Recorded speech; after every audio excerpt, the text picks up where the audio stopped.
ازيكم عاملين ايه؟ يا رب تكونوا بخير. يلا نعمل حاجة لسهرة الخميس. معانا معلقتين لبن بودرة، معانا 10 جرام خميرة، معانا حبة من البيض. تمام، هنزل لكم المقادير في صندوق الوصف. معانا فنجان زبدة. تمام، انا حطيته في فنجان دوت لان الفنجان التاني يعني في حبة منه ناقصين لان ده اكبر شوية من فنجان القهوة.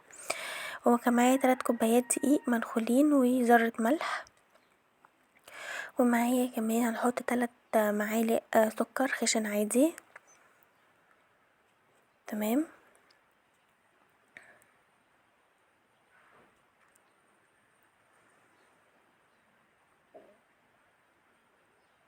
وهنحط معلقة بيكنج باودر، معلقة شاي عادية بيكنج باودر. البيكنج باودر مع الخميرة في المعجنات بيديله هشاشة جميلة جميلة جميلة. تمام، انا كل معجناتي معتمدة على البيكنج باودر والخميرة. ومعانا ايه كمان بقى تكة كده، معانا كاستر. الكاستر ده هيديله طعم والله هيوديه في حتة تانية خالص. هنحط معلقتين ممسوحين كاستر. تمام، معلش والله انا كنت ناوية انزل لكم الحاجة الحلوة دي قبل، يعني بدري قبل يوم الخميس، بس يا حصل كده ما قدرتش ان انا انزلها.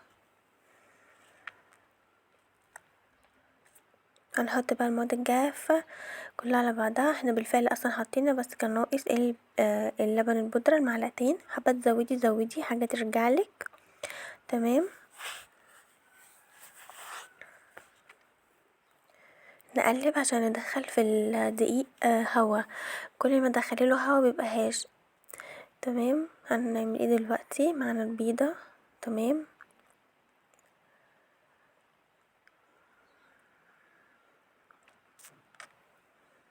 هنحط البيضة على الزبدة كالمعتاد، بيضة على الزبدة، بيضة على الخميرة اللي موجود عندك ليه ريحة حلوة حط البيضة عليه عشان البيض ما يدينيش زفارة، لان احنا مش هنحط في الوصفة دي فانيليا.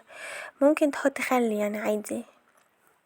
تمام، لو حابة تحطي خل على المعجنات على فكرة مش وحش، ده تحفة وجميل، بس انا من النوع اللي ماشية على خطوة كده ما بحبش اغيرها. دلوقتي هنحط الخميرة، نحط عليها شوية سكر خارج المقادير عادي.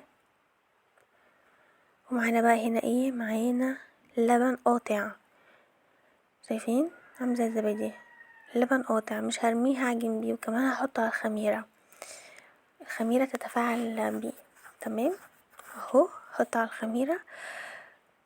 تمام، انا بس كنت حابة اصفيه من اللي هي الجبنة اللي فيه دي، بس نزلت حبة مش مهم. هسيبه بقى واغطيه ويحطه 10 دقايق بالظبط تتفاعل. تمام، وهنا بعد ما تفاعلت اهي، شايفين شكلها عامل ازاي يا جماعة؟ تفاعلت، شايفين عاملة زي فوران السيفين كده. هننزل بقى بكل المقادير على بعضها عادي على العجينة، وهنديها تقلبتين كده حلوين. تمام، هتحتاج مننا بقى لبن. تمام، زي ما تحتاج هنحط كل طبعا دقيق بياخد يعني كمية سوائل عن الدقيق اللي معايا، يعني كل دقيق له نوعية في السوائل. ممكن عندي ما ياخدش، ممكن عند حضرتك ياخد كتير.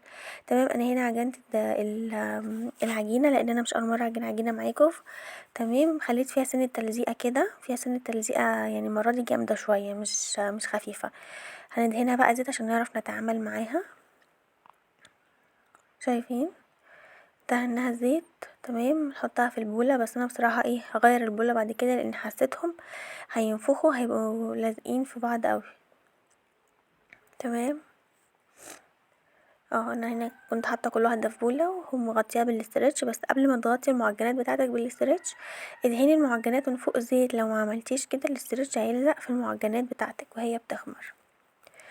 تمام، يلا بينا بقى هننزل الخمر بتاعها. انا بحب الحركه دي اوي، بيبقى في كميه طراوه كده تحت ايدي رهيبه بصراحه. تانية برضه هنفتحها بقى ونهويها، نخلي بس وشها متغطي علشان ما تقشرش وشها، ما يعملش اللي هو القشر اللي فوق الناشف ده، ويبقى كده شكرا العجينه كده سفرت. تمام، افتحها وهركنها على جنب. على فكرة طلع يعني سهل وخفيف. انا قعدت كده رتبتله كده ايه يعني يا جماعة، طب عايزين نعمل عجينة هشة كده وجميلة. قعدت بصراحة فكرت له يعني يعتبر عجينة عادية، بس اللي انا عملته ايه، حطيت له معلقة كسر غيرت في طعمه وجماله. تمام. بقالي كتير قوي عايزة اعمله بصراحة، بس يعني كنت حاساه معقد كده، بس لما قعدت فكرت له لا لقيته سهل وجميل. والله معلقة الكسر دي ادت طعم حلو قوي قوي قوي. طيب احنا كل حاجة هنعملها هنا برشة الدقيق، تمام، عشان ما تلزقش منك. وهتحطي رشة خفيفة جدا جدا جدا جدا من على الوش عشان النشابة بتاعتك ما تلزقش فيه من على الوش. تمام. يعني وبعد ما تفردي كده ارفعي العجينة بالراحة وشوفي العجينة من تحت ايه لازقة حاجة عشان ما تقطعش منك وانت جايه ايه تروليها. دلوقتي معانا زبدة، هنحط زبدة بقى ايه كده حبة محترمين. تمام. تمام. ندهنها كلها كده بالزبدة كلها. نحط بقى سكر، هتاخد حوالي ربع كوباية سكر. هنرش بقى ايه كاكاو، انا عندي فرقة بتحب الكاكاو وفرقة بتحب ايه القرفة، فحبيت اراضي الاطراف كده كده هم عجينتين. فعملت ايه حبة بالكاكاو وحبة بالقرفة. عايزة اقولكوا ان هم سابوا الكاكاو وكلوا القرفة. تمام. هنقطعها كلها قد بعضها. بصوا هناخد اللي احنا قطعناها ونسحب بيها كده يعني نقيس عليها بمعنى صح، ونرصها ايه في الصينيه. وهناخد اللي هي اخر العجينه ونلفها ونحطها من تحت ايه العجينه عشان ما يفكش معانا في الخمر بتاعه، لان انتوا عارفين كل حاجه بتخمر في القفله بتاعتها بتروح مفتوحه، لان كده كده هي بتعلى. هنلم بقى كل اللي على الرخامه ده ونرجع نعمل ايه اللي بالقرفة. اللي فاتت دي كانت بكاكاو. حابة برضو ايه تكتري الحشوة كتري، حابة تقللي قللي، دي حاجة ترجعلك، بس حلاوته في الحشوة المليانة. تمام. بصوا العجينة سهلة وسلسة ازاي، بجد جميلة قوي، طريقة قوي، عاملة زي اللبانة، زي اللبانة بالظبط، ما شاء الله عليها بصراحة. البيكنج باودر مع الخميرة بيفرق كتير كتير كتير في المعجنات، جربوا والله هتعجبكم كتير. برضو هنحط بقى زبدة. تمام. يعني ممكن يكون مثلا الاتنين دول انا بصراحة معايرتش، ممكن يكونوا يعني كل واحدة خدت مثلا يعني ازيد من ربع كوباية زبدة.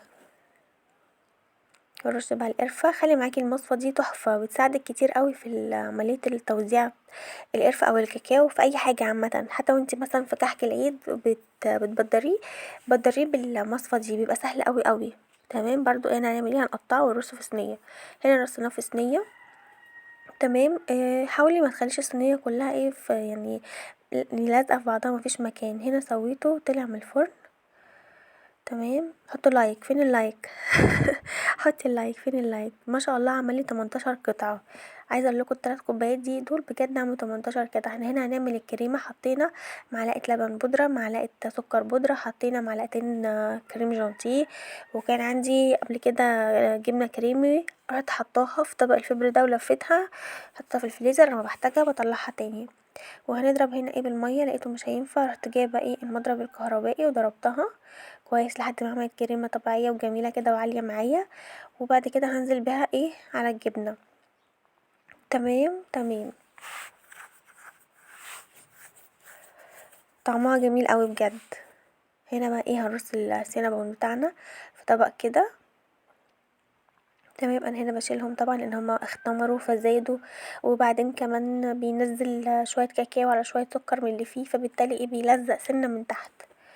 ده هنا كده المنظر الرهيب الجميل ده يا جماعه، ايه المنظر ده، حاجه بتفتح النفس بصراحه.